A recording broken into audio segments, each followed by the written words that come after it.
Highway in Merrimack, just south of the Bedford border. And at 991 Candia Road, that's where I took my Dodge Caravan. It needed some work. And we've completed phase 1. It's good that you can break it up in stages, right? Yes, it's good that we can break it up into stages. We've completed phase 1 of the work, and we are happy about that. And, I have to tell you, first of all, when I went there, I was reminded that you guys have a 3-year, 36,000-mile warranty on the work that you do. Yes, you won't find that anywhere else in the industry. No, and parts and labor. So. And I told what's his name there, Paul. I said, Paul, have John remind me of that. I can't believe I forget that, because that's actually pretty impressive. Yeah, we figure it went a long time the first time, and if you use the quality parts, there's no reason you can't stand behind it. And given what I just had done to the rear end of my car and what I need to have done to the front end of my car, it's probably a good idea that I feel much better knowing that I can come back and it's all under warranty. Yep, you don't have to worry about it. That's right. And the other thing is they were. I'm not just saying this because you're a sponsor, but they really did take time to go through what needed to be done, let me know what it was going to cost, tell me how I could prioritize the project, because ultimately it's going to cost me $1,600, $1,700 to get the van up to snuff, which is fine. Right. It's work that needs to be done, especially when you're talking about brakes and struts and, rusted things that control whether or not your car flips over and all the stabilizer bars. Is that what it's called? And then when I picked up the car, they said, all right, this is what we saw. This is what we did. This was that. I'm like, okay, I get it.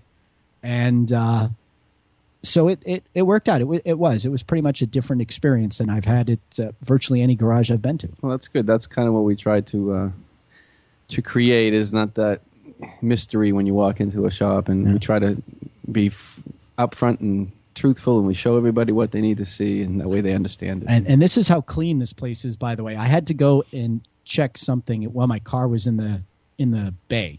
Yeah, I had to go check something because I didn't remember if I left my briefcase there or I left it at home. And when I was walking out, the glass. Now this is the glass between the reception area and the shop. Was so clean, I didn't think it was there when I opened the door coming back in. I'm like, I had to double take. Like, wow, that's so clean. I didn't think it was there. And Paul did just what you did. He just laughed. You must have a little Windex gremlin. Well, or Paul's something. a little crazy when it comes to cleaning, so that's good. It's good. It's not a bad thing. Fresh citrusy smell. All right, citrus smell. There you go. If you like lemons, I probably shouldn't say that with cars, huh? No, I don't want lemons. No, you don't want. You turn lemonade, maybe. Yeah, there you go. So, John Manellis, I want to thank you. No, really, you guys for coming in, give us a try. And I have to say, because I just bought this car back in August, and allegedly they went right through it, and the garage this and that, and the used car certification. yeah. Well, remember, do you do that? If I were going to buy a car off a lot or something like that, used car, could I bring it to you? And do you have some kind of program for? Yep. $50 or $100, your guys go right through it, or we have a full pre-purchase inspection, is what it's called. We actually charge $90 for it, but we do include the state inspection if you decide to buy it, so you don't have to pay for the inspection afterwards. So we go right through it for safety, just like a state inspection, but we go beyond that and look at the fluids, look for body damage, frame damage, right? And we actually plug into the computer to make sure there isn't anybody hiding. Check engine lights and ABS codes and all kinds of stuff. So. Right, because I was told that the brakes cleared inspection, and I guess technically they did, but when I had the rear brakes removed, they also found leaking brake cylinders and really old brake fluid that probably caused the brake cylinders to start leaking, et cetera, et cetera. I get that whole explanation. So. And a lot of people will not take the brakes all apart to see that stuff. So they'll peek in through the little windows that you have to inspect the brakes on inspection. But you actually have to pull the wheels and the drums to actually get a true picture of what's going on. Do you do that during your pre-purchase inspection? On a pre-purchase, absolutely. Huh. And on a state inspection, we're required to do one wheel in the back and one wheel in the front. So. All right. And so... Anyway, they took care of that for me. David's got a comment before we get into the morning's topic. Yes, good morning, John. I just wanted to say I love my new tires. And, along the lines with what Rich said, when I brought my car in for tires, I've been going to another mechanic for years and years and years, and your guys found an oil leak. I think it was the oil filter. There was a leak somewhere in there that he missed, and I know he missed it because I was having issues with having to fill my oil pretty regularly. So, I guess I would second the appreciation for your team being so thorough. We definitely are thorough. People make comments about it, good and bad. I mean, some people don't want to know that they have cancer, and that's fine. But it's my professional obligation to the driving public to make sure that they know what's going on with their car. It's your decision what you want to do with it, but it's your safety and it's your peace of mind. So some people like it, some people don't, but that's the way life is. Well, I particularly appreciated them telling me how I could prioritize the project so I could do it. Not everything is you have to buy this today, but So. All right. So, John, we're talking about, getting the car ready for a road trip. Well, I thought, it's Thanksgiving and Christmas coming up, and most people do a lot of traveling during the holidays, usually with their car. And whether they're driving to the airport to fly away or if they're driving cross country or down to grandma's down the street, you want to get there, and you want to get there without any incidents and headaches. So, so we do a lot this week, typically with people coming in to get an inspection on their vehicle before they hit the road. It's because we've also do it the other way when they come back from the road trip. At the back of a tow truck. Yeah. So it's a good idea to go in and have a professional who has a system that checks things out that normally I don't want to throw anybody typically under the bus, but if you go to a quick lube type of a facility, you'll have the vehicle doesn't even get off the wheels. So, and they go under there and they drain the oil, and usually they're not trained into what they should be looking for potential problems on the road. So what are some of the things that someone who's going to take a 2-3 how many ever hour trip away from home should be looking at? Well, I mean, obviously the tires, like you talked about a couple of weeks ago, those are the first things you want to make sure they're ready to go. They're properly inflated. You also want to look at your important things under the hood, like the serpentine belt, which we can have a whole conversation about. But that is what drives everything under your alternator, your water pump on most cars, your power steering. If that breaks, you are stranded on the road. And you want somebody qualified to look at it. And the newer belts these days, you can't even... the olden days used to look and say, oh, it's cracked, so it's about to break. The type of rubber they use now doesn't crack.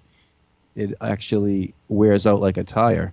So it has depths in the belt grooves. And those grooves, without a special tool to measure the depth, you won't know if the belt's worn or not. And so what happens when the belt wears is it starts to slip on the pulleys, and the devices that it's driving start to erratically turn, and then eventually they break, but they're a lot better than they used to be, so they don't break as often. So anyway, so the belts, and also you want to have that battery checked and make sure the charging system's up to snuff, and check a lot of people don't check the transmission fluid too often, and the brake fluid. All the fluids should be topped off at least, and see if there's leaking. And it's obviously nice in the winter time to have a cooling system service performed if it hasn't been done in the past couple of years. So those are the kinds of things we like to set people out on the road with. Well, now, what are types of is there sort of a typical type of breakdown that people have if they're going on a longer than normal trip? Yeah, the biggest thing, and I have a list of 10 underserved items that I brought with me, but one of the big things that puts you on the side of the road, and not all cars have it, but it's a timing belt. And the timing belt is, it keeps the engine basically in synchronization with itself. And that's one of those things, if it breaks, the car doesn't run anymore and you're stuck on the side of the road. And what happens, timing belts typically break in the hot summer and the cold winter when either the underhood temperatures are very cold or the underhood temperatures get very hot on long road trips, and the belt just can't handle it. It's been driving so long, and it's the extra heat just finishes it off, and usually happens on longer trips. So timing belt going on you is a big one, huh? That's a big one because on most cars they call it an interference fit engine, which is where the pistons and the exhaust and intake valves all operate in, let's say they take up the same space at different times. And the reason it's different times is because the timing belt keeps it at different times. And so what happens when the timing belt breaks? They kind of freewheel and they collide into each other, and usually the pistons win and the valves get bent, and so now you don't have any compression in your engine, so you can't start your engine. And what it does, probably $2,000 to $3,000, depending on a 4 or 6 cylinder, worth of damage to the engine. Whereas you change the timing belt, it can be as little as $350 to as much as $1,000, depending on the type of vehicle. So, and what you do to repair it. But it's a lot less money than and a lot less headaches to be preemptive, as always. So what are a couple of the other 10 underserved things that people need to be aware of? Well, we have power steering fluid. Nobody ever even thinks about power steering fluid, and I would tell you that it's a good idea to have that periodically changed out, because that fluid also protects some very expensive parts. And in New England especially, oil takes on moisture, and moisture is not good for shiny bearing parts. And power steering racks, for one thing, it'll eat away at the seals and cause a power steering rack to leak, which is what turns your car. And again, that's a $800 to $1,200 repair. So check the power for steering a $100 fluid flush. So it's an important one. It's a lot of times it's what causes your car to make noise when you turn the wheel, and all these little nuances. Wheel alignment is another big one in New England.